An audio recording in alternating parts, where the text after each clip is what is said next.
আষাঢ় মাসে শুক্লপক্ষে দ্বিতীয়া তিথিতে এই রথযাত্রা উৎসব অনুষ্ঠিত হয়। এই রথযাত্রা উৎসবটি ভারতের বিভিন্ন জায়গায় পালিত হলেও উড়িষ্যার পুরীতে রথযাত্রা খুব জাঁকজমকপূর্ণভাবে পালিত হয়। প্রভু জগন্নাথ তার মাসির বাড়ি গুন্ডিচা দেবীর মন্দির পর্যন্ত যাত্রা শুরু করেন। তাই এই ভিডিওতে আমি 2025 সালে রথযাত্রা কবে পড়েছে এবং তার পূর্ণাঙ্গ সময়সূচি সবকিছুই জানিয়ে দিলাম। বন্ধুরা, তার আগে পরবর্তী ভিডিও পেতে চ্যানেলটাকে সাবস্ক্রাইব করে নেবেন আর ভিডিওটা লাইক শেয়ার করতে ভুলবেন না। আর কোনো কিছু তথ্য জানতে হলে কমেন্ট বক্স তো রইলই। 2025 সালে রথযাত্রা পড়েছে পঞ্জিকা অনুসারে ইংরেজির 27শে জুন 2025 সাল শুক্রবার।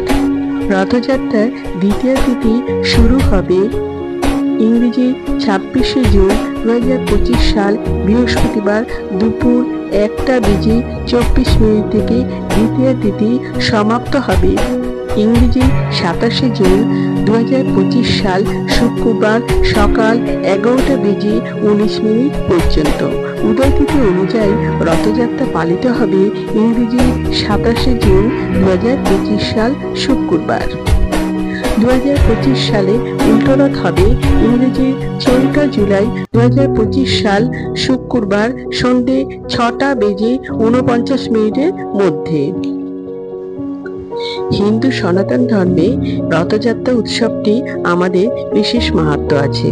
রথের এই পবিত্র দিনে আপনারা এইসব খাবার একদমই খাবেন না, এতে জীবনে দুর্ভোগ ও অর্থকষ্ট দেখা দিতে পারে।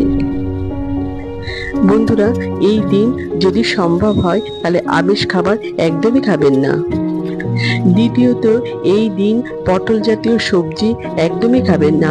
মনে করা হয় প্রভু জগন্নাথ স্নানযাত্রার পর পটলের বালিশে শয্যা নেন, সেই কারণে পটল জাতীয় সবজি একদমই খাবেন না। এরপর যেটা বলবো সেটা হলো এই দিন তেতো জাতীয় খাবার, উচ্ছে, করলা, নিম পাতা এইসব খাবার একদমই খাবেন না। মনে করা হয় প্রভু জগন্নাথ দেবের রথের অংশ নিমকাঠ দিয়ে তৈরি, সেই কারণে এই দিন তেতো জাতীয় কোনো সবজি খাবেন না। এতে অর্থকষ্ট দেখা দিতে পারে এবং রোগ ভোগ, শারীরিক সমস্যা দেখা দিতে পারে।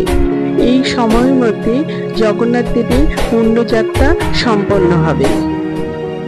এই রথযাত্রার দিনে বৃক্ষরোপণ অত্যন্ত শুভ বলে মনে করা হয়। এছাড়া দুস্থ ব্যক্তিদের এই দিন নিজেদের সাধ্যমতো যদি পারেন তাহলে অন্ন বস্ত্র দান করতে পারেন। প্রভু জগন্নাথ তার মাসির বাড়ি 8 দিন কাটান, তারপরে নিজের বাড়িতে ফিরে আসেন। একেই উল্টো রথযাত্রা বলে। তাই বন্ধুরা, আপনারা রথযাত্রা উৎসব ভালোভাবে পালন করুন। আমার শুভেচ্ছা থাকলো।